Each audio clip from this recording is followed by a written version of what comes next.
భద్రాచలం గోదావరి వద్ద వరద ముప్పు పొంచి ఉండటంతో అధికారులు గజ ఈతగాళ్లను సిద్ధం చేశారు. అయితే గత 2022 సంవత్సరంలో అందించిన సేవలకు అధికారులు తమకు వేతనాలు చెల్లించలేదంటున్నారు. మరింత సమాచారాన్ని మా ప్రతినిధి భాస్కర్ అందిస్తారు.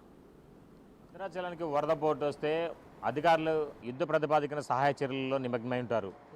మరోవైపున పరిసర ప్రాంత లోతట్టు ప్రాంత ప్రజలను సురక్షిత ప్రాంతం తరలించే విధంగా ఈ సిమ్మర్లను ఏర్పాటు చేసుకోవడం, వాటికి ప్రత్యేక బోట్లు కూడా వాళ్ళకి అందించేసి ఎక్కడ కూడా ఆస్తి నష్టం జరగకుండా ఉండే విధంగా మొత్తానికైతే సర్వం సిద్ధం చేస్తుంటారు అధికారులు. కానీ గడిచిన గత ప్రభుత్వ హయాంలో 2022లో వచ్చినటువంటి వరదలకు సుమారు స్విమ్మర్లను 20 మంది పైగా హైయర్ చేసుకున్నటువంటి అప్పుడు ఉన్నటువంటి అధికారులు వాళ్ళకి నేటి వరకు కూడా లక్షలాది రూపాయలు బాకీ పడి డబ్బులు చెల్లించబడంతో మనోవేదనతో వాళ్ళ యొక్క ఆవేదన వ్యక్తం చేసిన నేపథ్యం అయితే ఉంది. మరోవైపు చూసుకుంటే కనుక ఇప్పటి వరకు వచ్చినటువంటి వరదలకు కూడా రాష్ట్ర ప్రభుత్వం తమకు పై కనికరించేసి తమకు రావాల్సినటువంటి పాత బకాయిలతో పాటుగా మరలా ఇప్పుడు ఈ సీజన్కు చేసినటువంటి ఈ పనికి కూడా వేతనాలు సకాలంలో చెల్లించాలంటూ స్విమ్మర్లు ఆవేదన వ్యక్తం చేసిన నేపథ్యం ఉంది. మనతో పాటు ఇప్పుడు స్విమ్మర్లు ఉన్నారు. ప్రసాద్, జనరల్గా మీరు ఎప్పటి నుంచి పనిచేస్తున్నారు?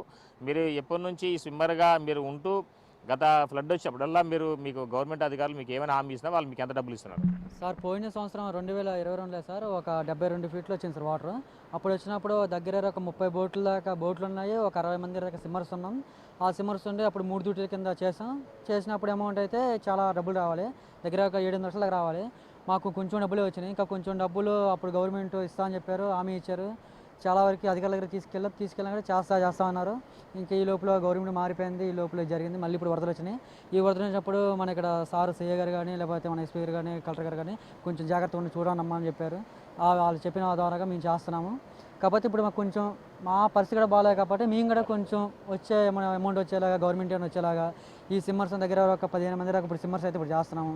ఆ సిమ్మర్స్కి కానీ, లేకపోతే ప్రతిసారి వరదలు వచ్చినప్పుడు ఈ జనాలు కాపాడుతాం కానీ, లేకపోతే ఎక్కడన్నా గోదావరిలో మునిగిపోతాం కాపాడినా మేము చేస్తూ ఉంటాం. మాకు కొంచెం గవర్నమెంట్ కొంచెం ఏదన్నా అది సాయం మాకు చేస్తే మాకు కొంచెం మంచిగా ఉండదని మేము అనుకుంటున్నాం సార్. జనరల్గా మీకు లోతట్టు ప్రాంతాల్లో చాలా వరకు కూడా నీరు వచ్చిన సమయంలో ప్రాణాలు తెగించేసి మీరే మడపరముల మీద వెళ్ళేసి వాళ్ళ ప్రాణాలను కాపాడుతూ వాళ్ళ సురక్షిత ప్రాంతం తరలించే విధులు మీరు నిర్వహిస్తున్నారు. దానికి కానీ మీకు గవర్నమెంట్ ఇచ్చేదంతా, దాంతోపాటు మీకు ఎన్ని సంవత్సరాల నుంచి మీకు బకాయి ఉంది? మాకు పోయిన సంవత్సరం ఒకటే బకాయి ఉంది సార్, 2022లోనే కొంచెం బకాయి ఉంది. అవి కొంచెం ఇస్తా అన్నారు, తర్వాత వస్తాయి ఇస్తామన్నారు, ఇవ్వలేదు. దాదాపు మేము ఇక్కడ గుండాలు కానీ ఇక్కడ ఈ కాలనీలు అన్ని రకాలుగా మేము అందరినీ తీసుకెళ్ళి రెడీ చేస్తాం. ఎక్కడే ప్రాణ నష్టం అయితే ఎక్కడ జరగలేదు ఎవరికి, అంత మేము చేస్తూ ఉంటాం. మా ప్రాణాలు తగ్గించే కానీ మేము చేస్తాం కానీ మాకేమీ కొంచెం అవ్వట్లేదు.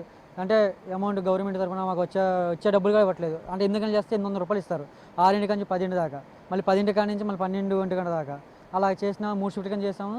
అవి కొంచెం అమౌంట్ ఇస్తున్నారు, ఇవ్వలేదు. అవి కొంచెం వచ్చేలాగా కొంచెం చేయమని. మరి మీరు జనరల్గా ఇప్పుడు ఆ డబ్బులు రాకపోతే మరి మీరు అధికారులు అడుగుతున్న అధికారులు ఏమంటున్నారు? మరలా మీకు వరదలు వస్తాయి, ప్రతి సంవత్సరం వరదలు వస్తూనే ఉంటాయి, మీకు డబ్బులు ఇస్తా అని చెప్తూనే ఉంటారు, బకాయి అట్లానే ఉన్నది. మరలా మరి మీరు ఎట్లా వస్తున్నారు? వాళ్ళు మీకు ఏమని చెప్తున్నారు అధికారులు? మీరు పనికి రాను అని అంటే వాళ్ళు మీకు ఏమైనా హామీ ఇస్తున్నారా? చేస్తామంటున్నారు, మీకైతే మేము చేస్తామంటున్నారు కానీ మాకు కొంచెం చేయట్లేదు. మేమేంటంటే జనాన్ని కాపాడాలి, ఏదో చేయాలి. మేము ఇక్కడ ఫస్ట్ నుంచి సిమ్మర్స్ మా నాన్నగారి కాడి నుంచి మా తల్లిదండ్రుల నుంచి అలా ఉన్నాం. ఇక్కడ నుంచి దగ్గర 86 నుంచి కూడా మేము ఇక్కడ సిమ్మర్స్లో డ్యూటీ చేస్తున్నారు. వాళ్ళు ఇప్పుడు లేకపోతే ఇప్పుడు మేము వాళ్ళ కొడుకులుగా మేము చేస్తున్నాం. మాకు కొంచెం అధికారులు కొంచెం ఉండి మమ్మల్ని గుర్తించి చాలామంది ఉన్నారు, ఒకళ్ళు కాదు. ఇక్కడ మీ దగ్గర ఒక 40 కుటుంబాల దాకా ఉన్నాం. ఇక్కడ ఈ 40 కుటుంబాలు కొంచెం ఆదుకోవాలి అనేది మాకు కొంచెం సార్. మీరు ఇప్పుడు ఇంత ఫ్లడ్ ఇప్పుడు 53 అడుగులు వచ్చింది రాత్రి వరకు కూడా, ఉదయం వరకు కూడా అదే కంటిన్యూ అవుతా ఉంది. ఫ్లడ్ వచ్చినప్పుడు మీకు లైఫ్ జాకెట్లు కానీ సంబంధించిన మీకు సేఫ్టీ మెజర్మెంట్స్ ఉన్నాయి? అసలుకి ఉన్నాయి సార్, కొంచెం లైఫ్ జాకెట్లు అయితే మా దగ్గర అయితే ఉన్నాయి సార్. లైఫ్ జాకెట్లు ఉంచుకొని మేము ఎవరిని కూడా కింద దిగగామంటే మేము చాలా జాగ్రత్తగా చూసుకుంటున్నాం. ఒక్క అడుగు కానీ నెలలోకి అయితే పెట్టినట్లు ఎవరిని. ఇన్సూరెన్స్ అది ఏమీ లేవు సార్. జనరల్గా మీకు మత్స్యశాఖ నుంచి కావచ్చు, ఎందుకంటే వాళ్ళకి మీకు మత్స్యశాఖ సంబంధించిన డిపార్ట్మెంట్ నుంచి మీకు ఇన్సూరెన్స్ కూడా కట్టించే అవకాశం ఉండేది, అది కూడా లేదా? అది కూడా లేదు సార్, ఇన్సూరెన్స్ అంతా ఏమీ లేదు. మనం ఉన్నంతకాలం ఉంటాం, లేకపోతే లేనట్టే సార్ అది. సో మొత్తానికి చూసుకోవచ్చు, గోదావరి వరద వస్తే అధికారులు అప్రమత్తం అయిపోయి సహాయక చర్యలతో పాటుగా ప్రాణ నష్టం జరగకుండా ఉండే విధంగా మొత్తానికైతే ఈ యొక్క స్విమ్మర్లు ఏర్పాటు చేస్తారు. అయితే గోదావరికి ఒకవైపున పోలీసు భద్రత ఎంత ముఖ్యమో అదేవిధంగా వరదలు వచ్చిన సమయంలో ఇక స్విమ్మర్స్ యొక్క సేవలు కూడా అలానే ఉంటాయి.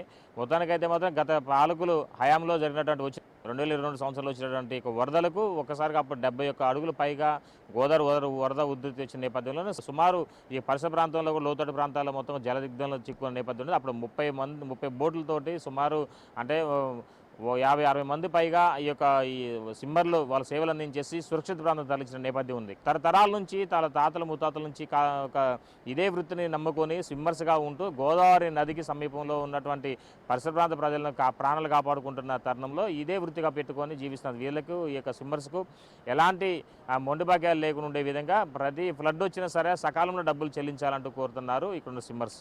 ఇది కొంత తాజా పరిస్థితి. సంపత్తో భాస్కర్, బిగ్ టీవీ, భద్రాచలం.